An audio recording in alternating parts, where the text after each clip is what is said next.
Hi lovelies, welcome and welcome back. It's your girl Annie here. Let's get into this video. So I got this juicy topic that I want to discuss with you guys. It's just some scenario which occurred in my presence and I wanted to share the experience with you guys. So wait up for that. If you haven't subscribed, go ahead and hit that subscribe button below and the notification bell for every time I post a video. You guys will be updated, and don't forget to follow me on Instagram and TikTok. So this topic is just about a situation where two different age groups had some disagreement and some misunderstandings in terms of what should be what they should acquire. In other words, like let's say for example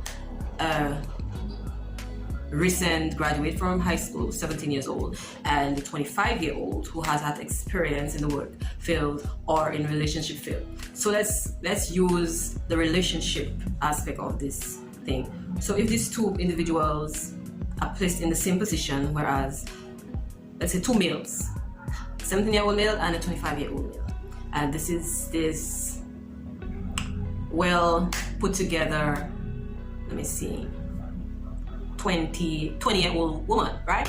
So she's in between the age group.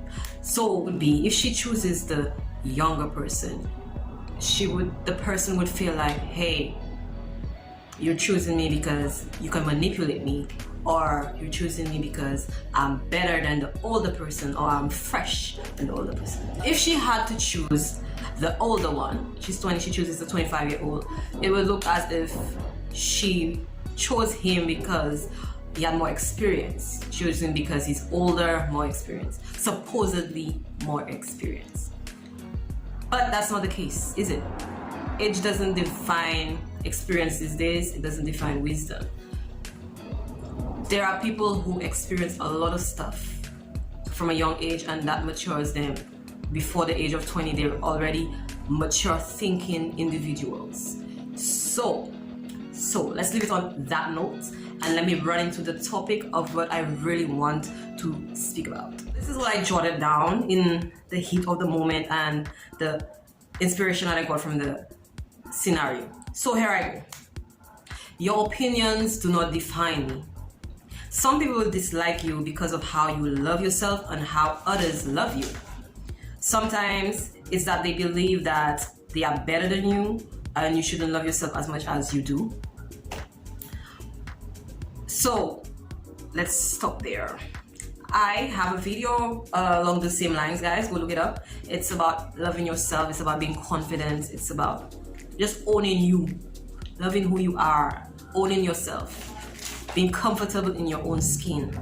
Despite the opinions of others, you have to love yourself in this world. If you cannot love yourself first, it's very difficult for you to have healthy relationships, be it friendships, family-wise, intimate relationships.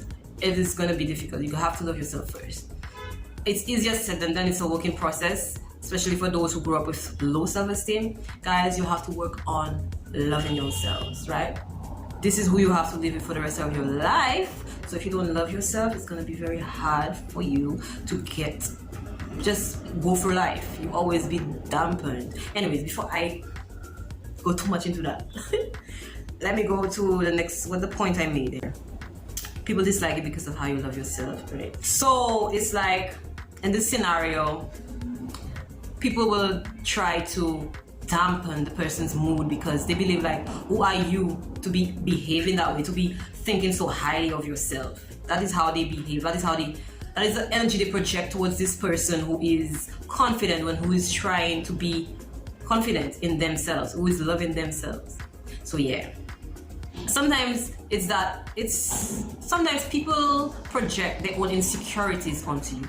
It's probably that they believe that they are not good enough. So why you, who they think not good enough, behaving that way? It's like, why are you trying to outshine them when you should be at the same level with them in terms of how they see themselves? So basically, people project their own insecurities onto you. Like they want to define you based on how they see themselves. So they see themselves as maybe better than you in terms of, it could be physical, it could be, what do you call it, intellectual, physical, intellectual, I don't know. Let me know, guys, what you think. Basically, this mentality makes them believe like this individual supposed to be this. Like, you would be walking along the road and you see this guy dressed in cut-up pants and a dirty shirt, and he's walking along the road, right? What is the first impression you get of this person? He's walking along the road and, you know, it looks like he doesn't have a home. But on observing this person, and you watch him gradually, he would stop into a corner where there is a parked vehicle, pull out his key from his raggedy pants, and you would look at him and be like, but wait, why are you dressed like that? And let's say he has a nice little Honda or Civic or some nice vehicle, you know? And you're like, why is he dressed that way? Because your first impression of the person was, he's a vagrant or he has no ownership based on how he looks, right? So, you would have treated him like a vagrant. Let's say you were passing close to him, you would like brush him off and be like, don't pass close to me, you disgusted me. And little do you know, this person is well put together, but they don't have so much pride as some of us do, right? Or they're down to earth. So I think I strayed off the topic a little. Did I strayed off the topic? Don't forget to smash that like button to this video, guys. Continuing with my notes. What you think I should be because of how you see me, as not good looking enough, not smart enough, not good enough, does not change who I really am. Yes? As other examples, as I said in the last example of the guy, judging him based on how he looks, you think he's not something because of what you believe, a perspective of him, of what he looks like. Yes, guys, go look it up. Another video on perspective. Correction, guys, perception. If you have any top topics under this main topic, please put it down in the comments. I have a video on godparents. I have 2 videos, views from others and my opinions. So go look that up, guys. Anyways, back to the topic. I know who I am, and I am sexy, smart, good enough, handsome, intelligent. I can do anything I put my mind to.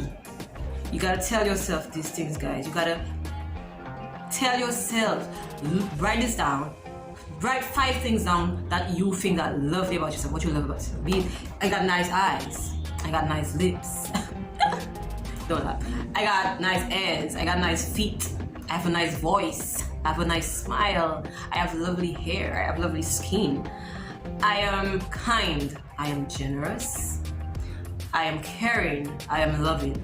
Write 5 things about yourself. Write it on a piece of paper, stick it up on your mirror where you brush your teeth every morning, or someplace that you're always going to look at every morning, and remind yourself of the 5 things about yourself that you are not necessarily proud, but that you love about yourself. Don't take it for granted, guys. It worked. Trust me. From an experienced counselor and teacher to me and to you guys, it's gonna work. Try it out and tell me your results. Let me know. Give it 2 weeks. Some people will take you just a week. Just give yourself a little try on that and tell me what happens. If you haven't subscribed, don't forget to hit that button and your notification bell. Now back to my notes. Some of us wonder why we are at positions that are beneath us or undervaluing our experience and credentials. It is because of attitude. As the professor of mine stated as her motto, attitude determines altitude. So basically, you can have all the education in the world and all the experience. When it comes to getting maybe the position you want or getting a promotion and whatnot, you are overlooked and ignored and probably set back because of your attitude. I know, guys, I know, I'm so guilty of it. It's a learning process, right? Then there are different classifications of attitude. When persons hear the word attitude, it's like, oh, she's so snobbish or he's so snobbish, and you know, but there are different aspects, classifications of attitude. So that's for another topic, guys. That's for another topic. So let me try and explain this. With the situation that I observed, these individuals were young. They're a young set of individuals put in a position where they have to be picked out between a group of individuals with a mix of young and old. These young people considered that coming from school, fresh from school and whatnot, that they should be the ones to ascertain these positions, ascertain those manageable positions, managers, office positions, whereas they don't want to start from the little man, the small positions where you climb up the ladder. They want to start on top of the ladder. These are fresh students from school, be it 17, 18, 19, 20, 21, 22, between the ages of 17 and 23. They're young.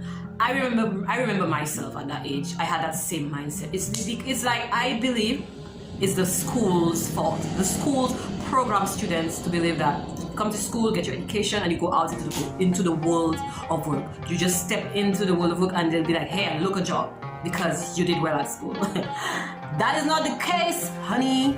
It is not the case. Please stop brainwashing students and children into believing that is how it works. It is not how it works. Trust me, it's not. There are in those cases where you have people that you know in the positions that in the organization that you're going to apply for, then you have a chance of getting into a position of a high category.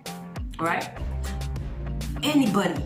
I have seen valedictorians come from school, from secondary into college, community college and left, and they had to start at a low level. It's just the world of work. You are not going to be put into a position to manage others where you have no experience at all in dealing with people. There are people who are born with leadership skills, yes, but you have to still develop on that in order to oversee others and be a good attribute to any organization, right? So young minds out there, I am not trying to dampen your mood, but the reality is you need experience to get those positions. You have to start somewhere. You are not going to just step into what you want. If it's some big extreme position, you're not going to just step into it. And if you do step into it by others allowing you to, by friends, family getting into those positions, you're putting yourself into a corner where you're gonna look ridiculous because you will not be able to handle the pressure. You cannot handle the pressure because you don't have the experience. You need more training. I understand while you're at the job, if you get training for, like, let's say you do a course while you're doing it, it's gonna be a little less hectic for you. But the reality is you need the experience. That's the experience you're gonna need. You're gonna need it. You're gonna go find it by going online school, do some more schooling, but that is the same more experience you need.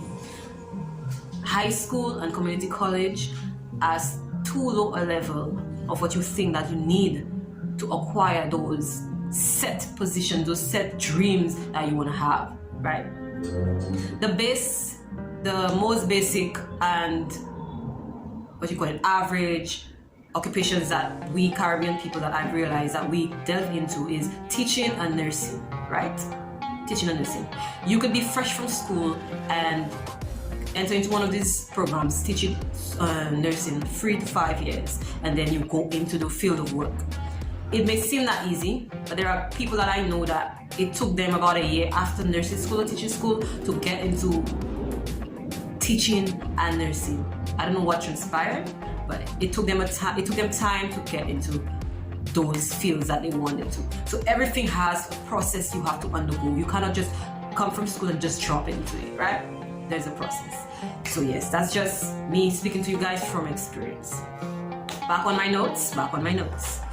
It be those same persons who believe that they are entitled for things and positions that go with scrupulous and dishonest ways to get better or do better than others. Persons be paying and cheating their way through medical school or law school. Just a few examples. And they be the same ones to come into the work world and be wasting the country's facilities and putting people's lives at risk. Did I lie? Did I say a lie? I say, but it's the truth, isn't it? Right? Because you see this at school. You see how students either bribe others or pay others or get their way with those more intelligent ones or those more dedicated students. They would give them that task of doing their work on their behalf, and they'll be the ones who are going to get all the good grades. They're the ones you're going to see showcasing to the people, the parents and others that, hey, I did well. And behind those grades are some little body who has no recognition for their own work. Anyway, yes, my friends. And then they come into the work world and jeopardize people's lives and just waste time. Waste time. You cannot cheat your way through school, come into the work world, and expect to continue cheating your way. And they actually do it. They actually do try cheating their way through the work world. When they leave the school, I've seen a doctor who always runs into the office of more experienced doctors and asks them questions based on a patient to clarify whether she gave a right medication or she did a right procedure on the patient.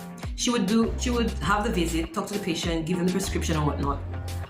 While she's at the office with the patient, she'll be on her phone, look like she's doing something, but I watch it. She would be asking another doctor what they believe should be prescribed, or she would go up and look up the ingredients of the medication and check up some stuff. Like she's still, no problem, you're learning, you're still a fresh doctor, you're learning, right? 2 years, you're fresh from med school, yeah. So you'll be talking and asking the other doctors, is this fine? Should I do this? Should I do that?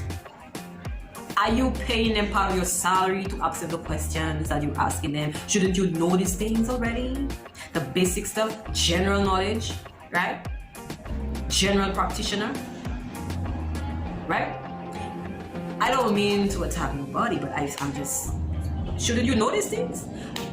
I've always believed that science is, well, doctors and these things are like a guessing game, because many illnesses have similar symptoms. So it's like you're guessing, which can it be? What can it be, right? Anyways, let's just leave it there. Back to my notes. You can cheat your way through life, but what is in the dark will always come out to light. You have to continue lying and cheating to keep it covered from direct view, but there will always be a crack or a vulnerable spot to expose those lies. So yes, that's where my notes end, guys. And that is the point I meant to bring across. First point is, don't let others define who you are. Love yourself, build your confidence, and do what is right. As long as you know what you're doing is right, continue doing that. Write those notes, put it on where you can see, and remind yourself of why you love yourself. Why you are lovable, why you are worthy to be loved, why you should love yourself, and why others should love you. This is what it is. And if they don't love you guys, that is their loss, right? And the other point is, don't cheat your way through life. Shortcuts are not worth it. You put others in a strenuous position when you do that. So don't do it. Don't do it. Take my advice and don't do it. It's not fair and it's dangerous. So don't do it, guys. Okay? But basically, the younger ones who would just leave in the school system, be it college or high school, believe that they deserve the opportunity to be in the position that the older person was chosen, the older person, more experienced person was chosen. So they consider that they should have that chance to prove themselves. Nothing wrong in wanting to prove yourself, but no company wants to have a liability on their hands, right? They would have to, that expense of training you more than they would have to train an experienced person. They would have to supervise you because you have no experience. So that is more strain on the company.